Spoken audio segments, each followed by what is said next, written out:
Next week marks the second anniversary of the passing of revered Rabbi Lord Jonathan Sacks, the Chief Rabbi of Great Britain and the Commonwealth. His legacy lives on with a values and leadership program in his name at Yeshiva University. And I had a chance to interview Dr. Erica Brown, who not only studied under the late Rabbi Sacks when he was alive, but she is now the director of the center in his name. Erica, welcome to Jerusalem and to the show. And first, tell us about your relationship and experience with the beloved rabbi. And I direct the Rabbi Lord Jonathan Sacks-Herenstein Center for Values and Leadership. So that's a role where I get to promulgate the teachings of my teacher, my revered teacher, whose loss, Rabbi Sacks' death in 2020 was devastating for me. And it feels like a comfort to be able to honor his memory by creating and directing this center. Dr. Brown, also tell us why Rabbi Sacks was so brilliant in communicating the importance of Judaism as a tool to solve the world's problems. I spent a lot of time in Jews College, and I was working there and eventually went on to do a master's there, working under Rabbi Sacks. So he was my master's thesis advisor, and I think I'd never met someone who was able to integrate philosophy and current events and sociological research into their understanding of Judaism, and to see Judaism as a solution to some of the world's greatest ills. Rabbi Sacks was an important guide for me because, you know, my gender wasn't an issue, I think, in terms of being a student. I think he saw that the hallmark of a good student was curiosity and hard work and discipline. And if you had those things, did it make a difference? You know, your capacity to influence is, I think, what was significant to him. We're seeing more women in leadership positions in all professions. What's your message to young women on how to nourish their potential? Yeah, I mean, I've always said that there are newspapers or magazines that cover stories, the 50 women to watch. And I always say, those 50 women who got there, you don't have to watch over them because they're going to soar whether you're encouraging them or not. They have drive, they have ambition, they have a sense of purpose, they want to lead, and they'll lean in. But I think there are a lot of women who do need to be watched over and encouraged to lead. Not because they don't have the capacity, but because they don't have the confidence. And I think the power of invitation is very, very strong. And if you invite someone, say, I'd love to have an op-ed from you. I'd love for you to teach a class. I'd love for you to address this group. That power of invitation grows people, makes them feel significant. It validates their sense of competency and control and leadership.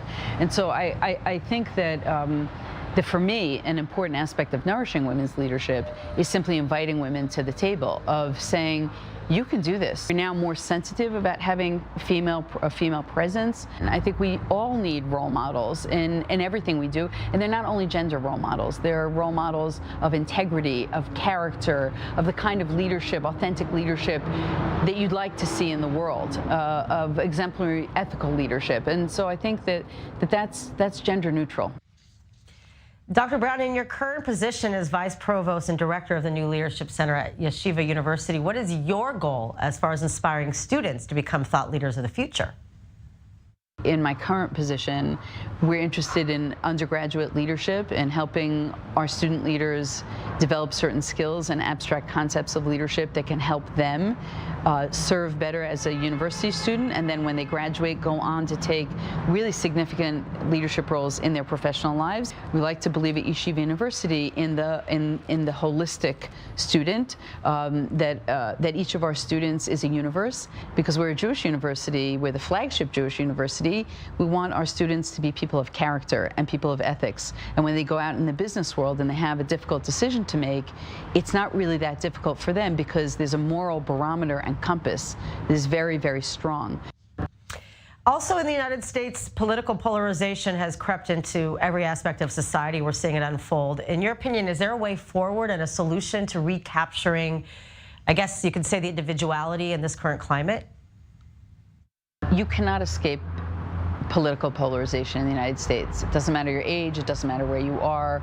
I think it's politics 24/7. I think people, instead of religion being the great unifier of communities, Politics has become that. And so if you're a Republican, if you're a Democrat, you sort of go in your camp and you act like the herd, and you conform to the conventions of the party in the way that you think about major issues. In fact, what happens is polarization sort of deprives you of thinking because someone else has made these decisions for you. So politics in some way contemporary politics has sapped us of that individuality, of that sense of singularity.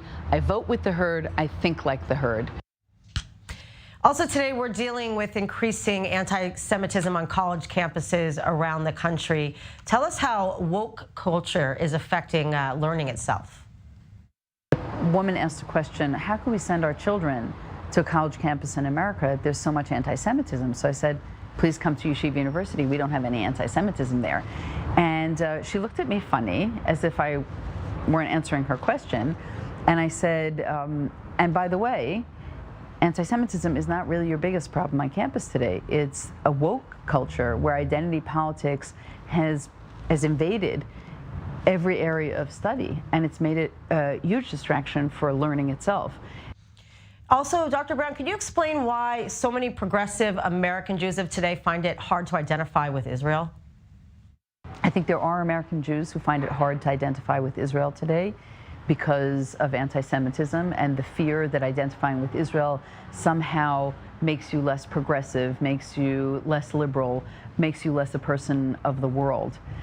And it's a shame that cosmopolitanism is reduced to what everyone else thinks about you, as opposed to thinking through yourself, what are your views about Israel? I mean, to me, Israel is the center of Jewish identity, and we walk proudly in the diaspora because we know that there's an Israel.